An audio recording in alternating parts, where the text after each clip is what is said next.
Hello అండి. Welcome back to our channel. ఈరోజు వీడియోలో ఒక స్నాక్ ఐటెమ్ చూపించబోతున్నాను. చాలా చాలా బావుంటదనమాట. స్కూల్ నుంచి పిల్లలు రాగానే వాళ్ళకి స్నాక్ ఏదైనా వెరైటీగా చేయాలంటే చాలా బావుంటది. ఇష్టపడతారు కూడా. దీనికోసం నేను పచ్చి శనగపప్పుని నానబెట్టి ఉంచాను 4 అవర్స్ ముందు. మార్నింగ్ నానబెట్టేసుకుంటే సాయంత్రం పిల్లలొచ్చే ముందు ఈ స్నాక్ వేసుకోవచ్చు. చాలా బావుంటది. ఇది నానబెట్టేసిన తర్వాత ఆ పప్పు నలిగిపోవాలి మనం చేత్తో మెదిపితే. చక్కగా ఈ పప్పుని ఏం చేయాలంటే మిక్సీ పట్టుకోవాలి. సగం బరగ్గా మిక్సీ పట్టుకొని సగమేమో పేస్ట్ ఆడుకోవాలి. అప్పుడే మనకి స్నాక్ ఐటెమ్ అనేది క్రిస్పీగా వస్తుంది, బాగుంటుంది. చూసారా, స్మాష్ చేసుకుని ఇలా మిక్సీ పట్టేసుకున్న తర్వాత సగం ఇదిగోండి, ఇది బరగ్గా ఆడుకున్నాను అనమాట. కొంచెం రఫ్గా ఉండేలాగా. సగమేమో చాలా మెత్తగా గ్రైండ్ చేసుకున్నాను. ఇప్పుడు ఇది ఒక సపరేట్ బౌల్లోకి తీసేసుకోవాలి. తీసేసుకున్న తర్వాత ఒక 2 టేబుల్ స్పూన్ల జీలకర్ర వేసుకొని, తర్వాత ఒక పెద్ద సైజు ఉల్లిపాయ ఒకటి కట్ చేసుకుని వేసుకోవాలి. అండ్ కరివేపాకు ఉంటే కరివేపాకు, కొత్తిమీర ఉంటే కొత్తిమీర ఏదైనా వేసుకోవచ్చు అనమాట. పల్లీలు ఉంటే, వేయించిన పల్లీలు ఉంటే అవి కూడా వేసుకోవచ్చు.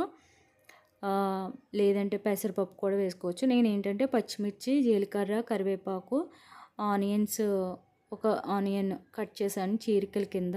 మీకు కావాలనుకుంటే ముక్కల కింద కూడా కట్ చేసుకుని వేసుకోవచ్చు అనమాట. ఇందులో నేను ఎటువంటి రవ్వ వేయట్లేదు.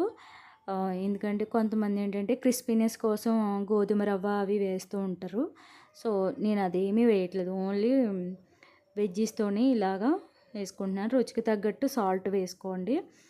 సాల్ట్ వేసుకున్న తర్వాత చక్కగా మిక్సీ పట్టేసుకోవాలి. మిక్సీ అంటే మొత్తం కలిపేసుకోవాలన్నమాట. ఈ మిశ్రమం అంతా కూడా ఆనియన్స్ అన్నీ కలిసేటట్టు చక్కగా ఇలా కలిపేసుకొని చేతిలోకి తీసుకొని తడి చేసుకొని స్టవ్ మీద కడాయి పెట్టుకొని ఆయిల్ పెట్టుకోవాలన్నమాట.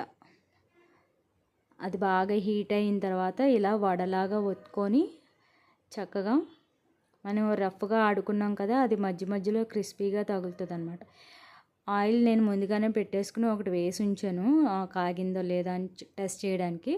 సో ఇలా వేసేసుకొని చక్కగా అన్నీ కూడా పిండి మొత్తం ఇలా వేసేసుకొని చక్కగా గోల్డెన్ బ్రౌన్ కలర్ వచ్చేంత వరకు మీడియం టు లో ఫ్లేమ్లో మీదే ఇలాగా మనం వేయించుకోవాలన్నమాట. హై ఫ్లేమ్లో పెడితే పైన కలర్ వచ్చేస్తుంది, లోపల ఉడకదు.